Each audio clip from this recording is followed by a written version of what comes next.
The CEO panicked, looking for a translator. Until the cleaning lady answered in Mandarin Chinese, the meeting was already going badly, but everything fell apart when the translator didn't show up. The CEO, Michael, was sweating as the Chinese executives sat waiting, their faces serious. The multi-million-dollar deal was hanging by a thread. The room was thick with tension. "Where the hell is the damned translator?" Michael yelled, throwing his folder onto the table. No one answered. Everyone knew what was at stake. If they couldn't communicate, they would lose a historic opportunity. It was then, amidst the murmurs and nervous glances, that a young cleaning lady continued mopping in silence, as if the chaos had nothing to do with her. Claudia had been working at the company for months. No one looked her in the eye. They didn't even know her name. She always went unnoticed, invisible.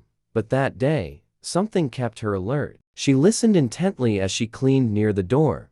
The Chinese executives were exchanging phrases in Mandarin, and one of them let out a sarcastic laugh. Claudia understood everything but remained silent, watching as the CEO lost control. "This is a humiliation," Michael roared. "How is it possible that there's no one here who understands what they're saying?" One of the Chinese investors, Mr. Sang, said something in Mandarin with a mocking smile. The translator still hadn't appeared. Some members of the internal team whispered, trying to find solutions as the pressure mounted.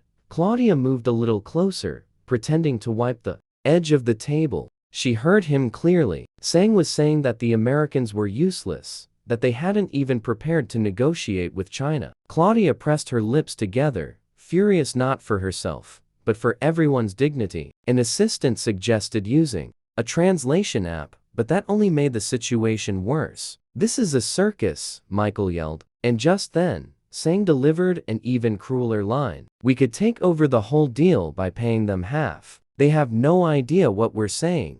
Claudia couldn't take it anymore. She took a deep breath, raised her head, and with a firm, clear voice, she answered in perfect Mandarin Chinese. The entire room was left in shock. Claudia had spoken. "What you said is completely unacceptable," Claudia said, without raising her voice. "And yes, I understood everything from the beginning." L's eyes widened in astonishment. One of the executives pointed at her, incredulous. "You speak Chinese?" Claudia looked at him with complete serenity. "I lived in Beijing for 7 years. My mother was a language teacher. I never forgot Mandarin."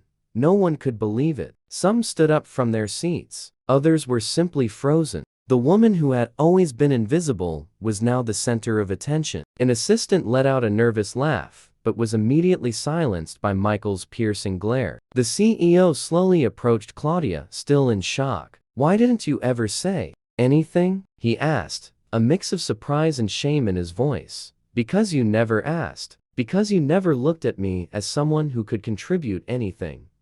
Her words didn't sound angry, but they landed on everyone like a ton of bricks. Mr. Sang's expression changed completely. For the first time, he looked uncomfortable. He tried to justify himself, but Claudia interrupted, translating his words one by one, without softening anything. Michael was pale. "Is that what you said?" he asked the Chinese investor, but he already knew the answer. The other American executives felt humiliated. The atmosphere grew even more tense. What should have been a simple deal had turned into a ticking bomb. Michael looked at his team, then at Claudia, knowing what to do.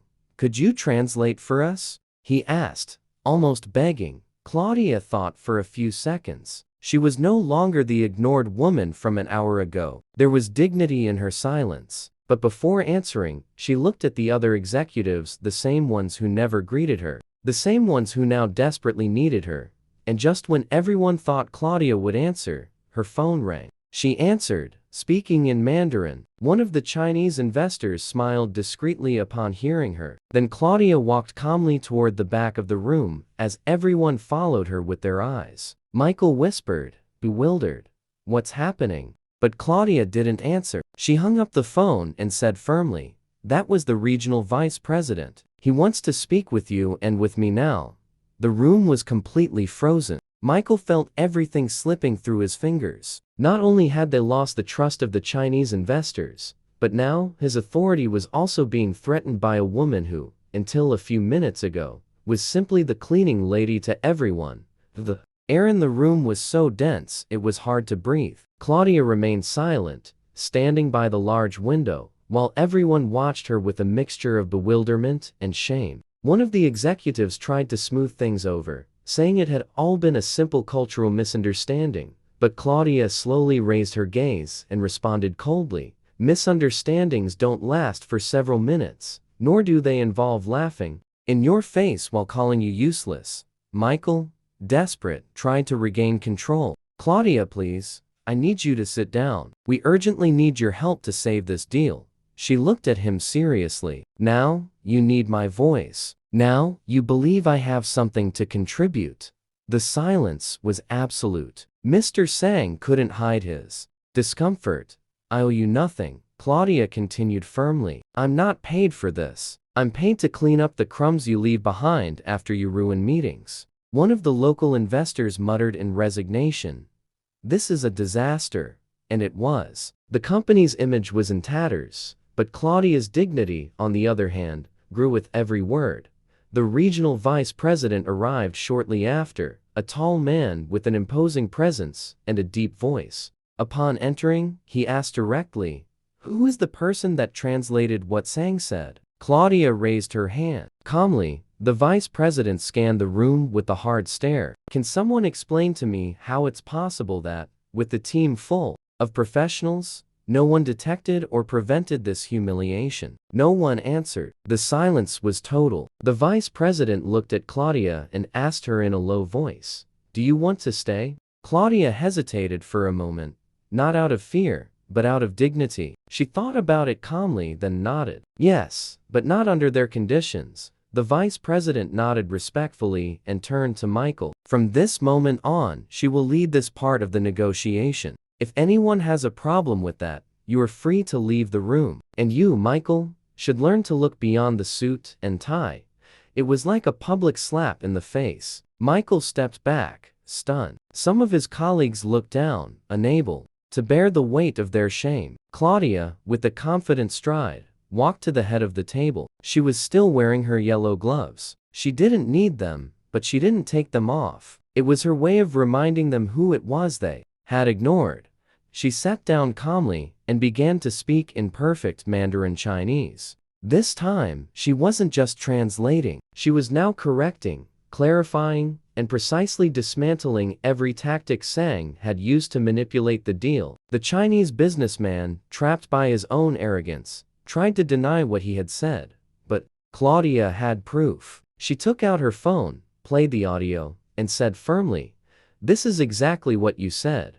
Sang's face turned pale. His team began to murmur restlessly. One of the Chinese investors even stood up and left the room. It was clear the game was over. Michael swallowed hard, feeling irrelevant in his own company for the first time. Claudia, in contrast, spoke with a serenity and intelligence that left everyone speechless. The regional vice president watched her with absolute respect. When she finished, one of the Chinese executives stood up and, with solemnity, gave a deep bow. "Thank you for your honesty," he said in Mandarin. "We didn't know someone here spoke our language, and also the language of truth." Claudia nodded humbly. "I never wanted to stand out," she replied. "I just wanted to be seen."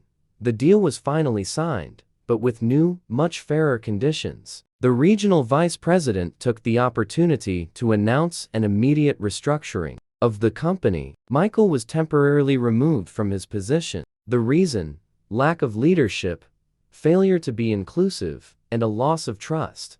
Claudia, without asking for it, was offered a position as the company's intercultural advisor. Many were surprised, but no one dared to object. She didn't accept immediately. She simply said, "I need to think about it. I was offered this job years ago, and I was ignored. Today, I'm not interested in receiving a medal for putting out a fire that you started yourselves." Claudia left the room without looking back. But this time, everyone followed her with their eyes, some with admiration, others with shame. Out in the hallway, a young receptionist approached her timidly. "Thank you," she said in a low voice. for teaching us that we should never stay silent when something is wrong. Claudia gave her a simple smile. You never know who is behind the mask. Appearances can be deceiving, but respect and dignity are never negotiable. And with those words, she continued walking, without taking off her gloves.